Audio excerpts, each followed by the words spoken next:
BNP এবং সেনাপ্রধানের চাপে ক্ষমতা ছাড়তে বাধ্য হলো ডক্টর মোহাম্মদ ইউনূস। হঠাৎ কেন তিনি এমন সিদ্ধান্ত নিলেন জানতে হলে পুরো ভিডিওটি দেখতে থাকুন।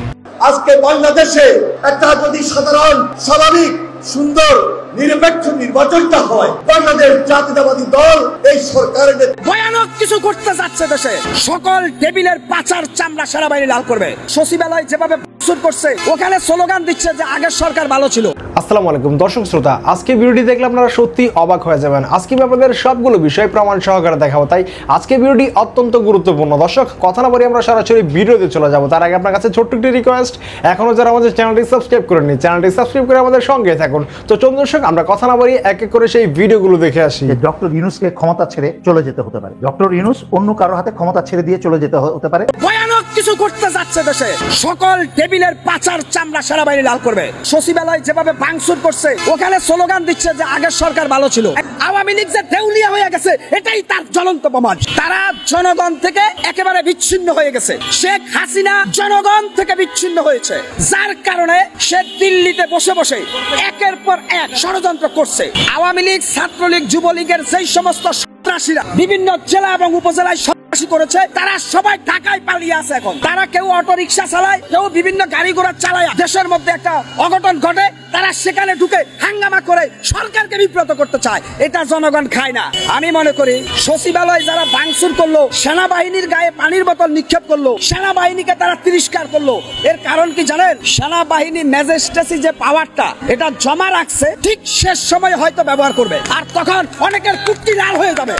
আজকে আমি ওই দুষ্কৃতকারীদের হুঁশিয়ার করে দিয়ে চাই, বাংলাদেশ সেনাবাহিনী ম্যাজিস্ট্রেসি পাওয়ার পরেও কোনো অ্যাকশন তারা নেয় না। হচ্ছে এই রাষ্ট্রের আইন শৃঙ্খলাকে আপনি ভেঙে দিতে চাচ্ছেন, হবে না। যদি সেনাপ্রধান ওয়াকারুজ্জামান না থাকতো সেদিন শেখ হাসিনার শেষ দিন গণভবনে হতো।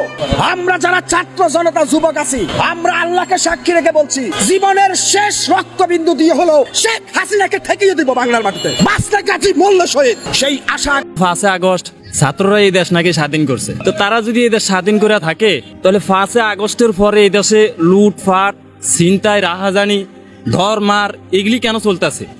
স্বাধীন দেশে তো আমরাও তাহলে স্বাধীন, তাহলে তো আমারও স্বাধীনতা থাকতে পারে। আমি ঠিক মতো কেন কথা বলতে পারতেছি না?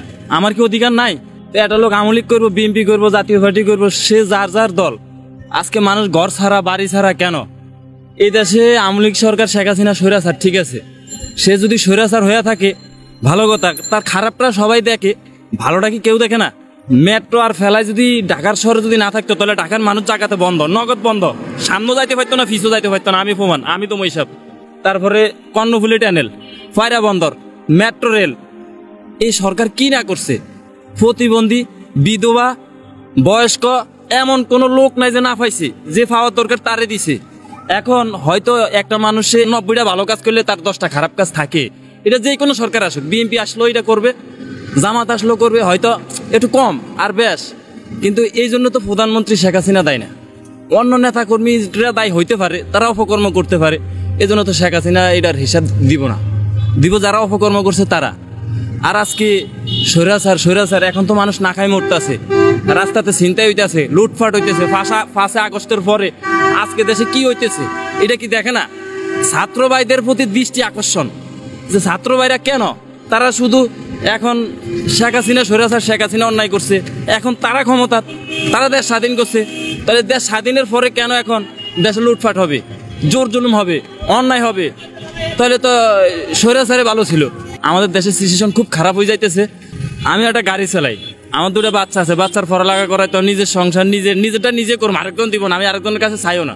যে দেশ ভালো চালাবে সে আসুক, আর ফাগলামি করবো, ফাগলামির দেশ না এটা। 3 লক্ষ মা বোন, 30 লক্ষ মানুষের জীবন শহীদের বিনিময়ে এই দেশ স্বাধীন। সেই দেশ আবার নতুন করে স্বাধীন, জানি না আমরা এই দেশের সিচুয়েশন কি, একমাত্র আল্লাহই জানে।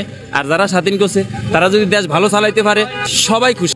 আজকে বাংলাদেশে একটা যদি সাধারণ স্বাভাবিক সুন্দর নিরপেক্ষ নির্বাচনটা হয়, বাংলাদেশ জাতীয়তাবাদী দল এই সরকারের নেতৃত্ব দিবে তথা বাংলাদেশ জাতীয়তাবাদী দলের ভারপ্রাপ্ত চেয়ারম্যান জনাব তারেক রহমান এই সরকারের নেতৃত্ব দিবে ইনশাআল্লাহ।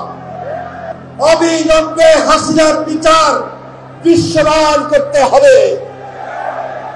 দীর্ঘ 17 বছর আপনারা লড়াই করেছেন, সংগ্রাম করেছেন, এবং ফ্যাসিবাদের বিরুদ্ধে লড়াই সংগ্রাম করতে গিয়ে গুম খুনের অনেক নেতাকর্মী গুম খুনের শিকার হয়েছে,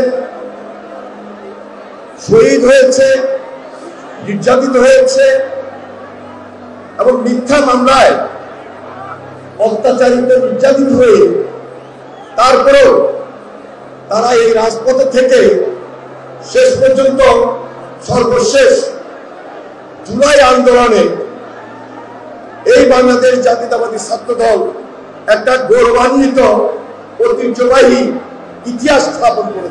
জুলাই জানিয়ে দেয়, জুলাই বলে দিয়েছে এই বাংলাদেশের ছাত্রলীগের মতো হেলমেট বাহিনী রাজনীতি থাকতে পারে না।